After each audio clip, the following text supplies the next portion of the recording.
반갑습니다. 저는 방주교회 반태호 목사입니다. 오늘도 큐티를 통하여 말씀을 통하여 CGN 가족 여러분들과 또 큐티하는 여러분들과 함께 은혜를 나누겠습니다. 오늘 말씀은 창세기 25장 19절에서 34절 말씀입니다. 창세기 25장 19절에서 34절 말씀입니다. 아브라함의 아들 이삭의 족보는 이러하니라. 아브라함이 이삭을 낳았고 이삭은 40세에 리브가를 맞이하여 아내를 삼았으니 리브가는 밧단 아람의 아람 족속 중 부두엘의 딸이요 아람 족속 중 라반의 누이였더라. 이삭이 그의 아내가 임신하지 못하므로 그를 위하여 여호와께 간구하매 여호와께서 그의 간구를 들으셨으므로 그의 아내 리브가가 임신하였더니 그 아들들이 그의 태 속에서 서로 싸우는지라. 그가 이르되 이럴 경우에는 내가 어찌할꼬 하고 가서 여호와께 묻자온대 여호와께서 그에게 이르시되 두 국민이 내 태중에 있구나. 두 민족이 내 북중에서부터 나누이리라. 이 족속이 저 족속보다 강하겠고 큰 자가 어린 자를 섬기리라 하셨더라. 그 해산 기한이 찬즉 태에 쌍둥이가 있었는데 먼저 나온 자는 붉고 전신이 털옷 같아서 이름을 에서라 하였고 후에 나온 아우는 손으로 에서의 발꿈치를 잡았으므로 그 이름을 야곱이라 하였으며 리브가가 그들을 낳을 때에 이삭이 60세였더라. 그 아이들이 장성하매 에서는 익숙한 사냥꾼이었으므로 들 사람이 되고 야곱은 조용한 사람이었으므로 장막에 거주하니 이삭은 에서가 사냥한 고기를 좋아하므로 그를 사랑하고 리브가는 야곱을 사랑하였더라. 야곱이 죽을 쑤었더니 에서가 들에서 돌아와서 심히 피곤하여 야곱에게 이르되 내가 피곤하니 그 붉은 것을 내가 먹게 하라 한지라. 그러므로 에서의 별명은 에돔이더라. 야곱이 이르되 형이 장자의 명분을 오늘 내게 팔라. 에서가 이르되 내가 죽게 되었으니 이 장자의 명분이 내게 무엇이 유익하리요. 야곱이 이르되 오늘 내게 맹세하라. 에서가 맹세하고 장자의 명분을 야곱에게 판지라. 야곱이 떡과 팥죽을 에서에게 주매 에서가 먹으며 마시고 일어나 갔으니 에서가 장자의 명분을 가볍게 여김이었더라. 오늘 19절 말씀을 보시면 아브라함의 아들 이삭의 족보는 이러하니라. 25장 1절에서 18절은 아브라함의 자손들에 대한 족보들이 간략하게 소개되어 있습니다. 먼저는 그두라를 통해 난 자손들, 그리고는 이스마엘의 자손들을 소개한 다음에 가장 중요한 믿음의 계보, 구원의 계보인 바로 이삭의 족보를 소개하고 있습니다. 우리가 여러 가지 다양한 인생을 살고 또 여러 가지 중요한 일을 하고 있지만 우리가 구원받았다는 사실, 그리고 우리가 하나님의 자녀 되었다는 사실, 무엇보다도 우리가 이 믿음과 구원의 역사를 이어간다는 일보다 더 소중한 일은 없습니다. 이 일로 선택된 이삭의 가정 이야기가 오늘 본격적으로 소개되고 있습니다. 이삭의 부인인 리브가를 소개하고 있습니다.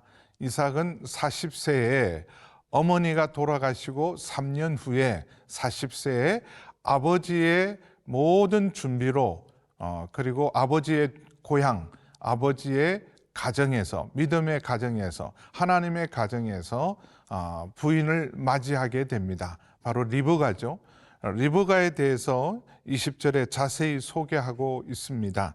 밧단 아람의 아람 족속 중 부두엘의 딸이요 아람 족속 중 라반의 누이였다. 그만큼 구원사에 있어서 믿음의 어머니들이 중요하고 이 어머니들의 믿음의 가정, 믿음의 배경을 자세히 소개하고 있습니다. 그렇게 결혼을 해서 20년 동안 자녀를 갖지 못합니다. 21절에 보면 아내가 임신하지 못했다. 특별히 아브라함, 이삭, 야곱 가정의 그 공통점 중에 하나가 사라도 그리고 여기 리브가도 그리고 라헬도 임신할 수 없었다는 사실이죠. 자연적으로는 사람의 능력으로는 아이를 가질 수 없는 여인이었습니다. 정말 축복된 결혼식을 했지만 자녀를 가질 수 없는 이 가정의 어려움을 서로 원망하거나 불평하거나 낙심하거나 인간적인 방법을 동원하지 않고 이삭은 기도합니다. 기도해서 아내를 위해 기도했더니 하나님께서 이삭의 기도를 들으시고 응답하여 하셔서 임신하게 하셨는데 그 시간이 20년입니다. 정말 오랜 기간 동안 기도해서 얻은 응답의 자녀이기 때문에 하나도 아니고 둘인 쌍둥이를 가지게 됩니다. 그런데 이런 임신의 기쁨, 자녀를 주셨다는 기쁨도 잠깐 22절에 보면 쌍둥이가 태중에서부터 싸웁니다. 그 어머니 리브가가 느낄 만큼 이 아이들이 서로 심하게 태중에서 싸우는 것 때문에 근심하게 되고 그리고 이 문제를 하나님께 가져가서 여쭤봅니다. 하나님 어떻게 해야 합니까? 그럴 때 하나님께서 이 일에 놀라운 예언이라 그럴까요? 예언적인 계시, 예언적인 응답, 그리고 그 쌍둥이의 앞으로의 장래의 미래에 대한 말씀을 23절에 리브가에게 응답으로 들려주십니다. 그래서 두 국민이 그 두 아이를 통해서 두 국민, 두 나라가 생기지만 그러나 서로 갈등하고 반목하고 다투는 일이 있을 거라는 것을 미리 알려주고 있습니다. 본성을 알려주고 그리고 앞으로 미래까지 하나님께서 알려주시는데 여기 중요한 말씀이 있습니다. 23절에 하나님 나라의 원리예요. 큰 자가 어린 자를 섬기리라. 강한 자가 승리하는 것이 아니라 오히려 약한 자가 주를 의뢰할 때 나중된 자가 먼저 되고 먼저 된 자가 나중되고 강한 자가 약한 자를 어린 자를 섬기고 큰 자가 어린 자를 섬기는 중요한 하나님 나라의 원리를 가르쳐 주고 있습니다.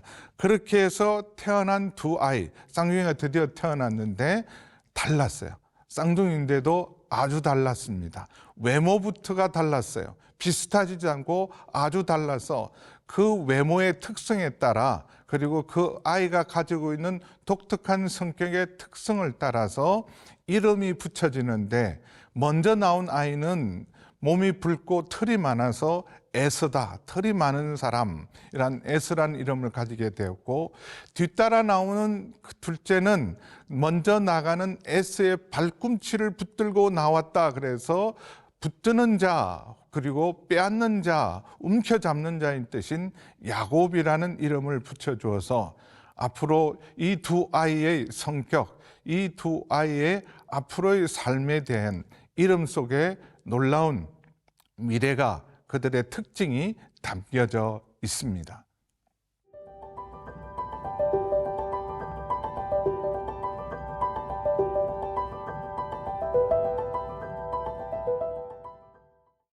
오늘 27절 말씀부터 34절까지 말씀은 두 아이가 태어나서 성장하는 과정 속에서 하나님께서 태중의 아이들이 나타냈던 특성 그리고 태어나면서 보였던 특성 그대로 아주 쌍둥이있지만 전혀 다른 성격, 다른 모습을 소개하고 있습니다.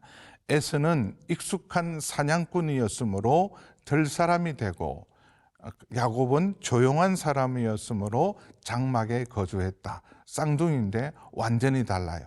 외향적이고 내성적이고 바깥에서 사냥하기 좋아하고 친구들과 어울리기 좋아하고 그리고 또 한 아이였던 야곱은 집안에서 조용히 어머니와 함께 집안에 머물기를 좋아하는 특성을 나타내고 있습니다. 요즘 MBTI가 유행하고 있어요. 여러 가지 다양한 사람마다 왜 서로가 틀리는가, 다른가를 분석하기 위한 하나의 방편인데 여기 너무 의존하는 건 좋지 않습니다. 사람을 하나의 틀로 규정하는 것은 하나님이 주신 하나님의 형상에 사람의 독특한 모든 가능성과 창의성을 오히려 가로막기 때문에 참고 정도로 해야지 그것으로 자기를 스스로 규정하거나 상대방을 규정하는 일은 결코 바람직하지 않습니다. 그래서 어쨌든 쌍둥이지만 전혀 다른 이 두 사람의 특징은 또한 부모들에게도 영향을 줘서 편애를 하게 하는 원인이 되기도 합니다. 이삭은 에스를 더 사랑했고 리브가는 야곱을 사랑했는데 이삭이 에스를 사랑했던 것은 먼저 태어나기도 했지만 씩씩함 그리고 들사람으로 그 리더십도 있고 강해서 이 이방 땅에서 나그네로 살면서 강해야 집안도 지킬 수 있고 자신도 지킬 수 있고 자신은 늘 양보하고 늘 다른 사람들에게 온유한 모습, 약한 모습 때문에 어쩌면 한평생 그것이 이삭에게는 큰 상처일 수도 있습니다. 그래서 아들 때에는 강한 사람이, 강한 자가 집안을 지켜야 되고 그래서 이걸 살아남고 생존을 위해서는 에스 같은 용감하고 씩씩하고 리더십 있는 들사람이 집안을 지켜야 된다. 그리고 첫째이기도 해서 사냥한 고기도 좋아하고 그를 사랑했다고 기록하지만 리브가는 생각이 달랐어요. 하나님께서 주신 말씀을 기억하고 있었던 리브가는 야곱을 사랑합니다. 근데 이 두 형제 간의 장자권 경쟁은 이미 다 끝났지 않겠습니까? 태어나면 이미 형과 아우는 결정되고 그건 바꿀 수가 없는 일임에도 불구하고 야곱은 포기하지 않습니다. 형이 사냥을 나갈 틈을 타서 돌아올 시간쯤이 되어서 팥죽을 끓이기 시작을 합니다. 그래서 마침 사냥을 하고 지치고 피곤한 몸으로 돌아왔던 시장하고 배고팠던 에스는 맛있게 끓여진 단팥죽이 아니죠. 그냥 붉은 팥죽인데 그 냄새와 그리고 그 모양을 보고 너무 허기와 또 피곤함을 더 급속하게 느껴서 야곱에게 제안을 합니다. 빨리 그 붉은 것, 팥죽이라고 말도 못하죠. 야, 저 붉은 것, 저 맛있는 것, 나 좀 다오. 그랬더니 야곱이 이렇게 말합니다. 계획하고 작정하고 있었어요. 그래서 이번 기회에 장자권을 내가 명분을 형으로부터 얻어내리라 작정을 하고 형의 장자의 명분을 오늘 내게 팔라. 말이 안 되는 일이죠. 형 아우는 바꿀 수 없는 일이지만 그러나 장자권은 기록에 의하면 당시에 사회적으로도 장자권을 또 주고받는 일도 문화적으로 역사적으로 가능했던 시기이기도 합니다. 장자권 거래가 가능했다는 거죠. 근데 문제는 에스의 태도입니다. 내가 장자권을 팥죽 한 그릇과 바꾸겠냐? 너 무슨 말도 안 되는 소리냐? 거절할 수 있고 그 팥죽이나 나눠 먹자. 그러면 사실은 오늘의 해프닝으로 끝날 수 있는데 문제는 에스의 태도입니다. 내가 지금 배고파 죽게 됐는데 장자의 명분이 내게 무엇이 유익하겠는가? 그건 평소에 그의 가치관, 생각을 나타내고 있습니다. 장자권에 대해서 그는 크게 대단히 중요하다고 생각하지 않았고 물질적 가치로 오히려 우선순위를 둔 대표적인 사람입니다. 육신의 사람의 대표적이죠. 그래서 맹세까지 해버립니다. 그래, 장자권 너 가져도 돼. 그까짓 것 너 가져라. 아무것도 아니다. 그렇게 해서 결국은 맹세까지 하고 장자의 명분을 야곱에게 팔았는데 34절은 이렇게 기록하고 있습니다. 에스가 장자의 명분을 가볍게 여김이었다. 야곱은 장자권의 소중함을 알고 있었던 사람이고, 에스는 육신의 가치 때문에 장자권의 명분을 소홀히 여겨서 히브리서 12장에는 그는 망령된 자다, 한 그릇 팥죽에 장자권을 팔았던 망령된 자의 가장 대표적인 모습으로 우리에게 교훈을 하고 있습니다. 여러분은 하나님 나라와 의를 구하십니까? 우리가 큐티를 하는 이유는 가장 소중한 것, 우선적인 것, 영원한 것, 하나님의 말씀과 약속을 붙들기 위해서 큐티하는데, 물질적 가치로 가득 찬 세상 속에서 하나님 나라와 의를 구하면서 주님과 동행하는 여러분 되기를 축복합니다.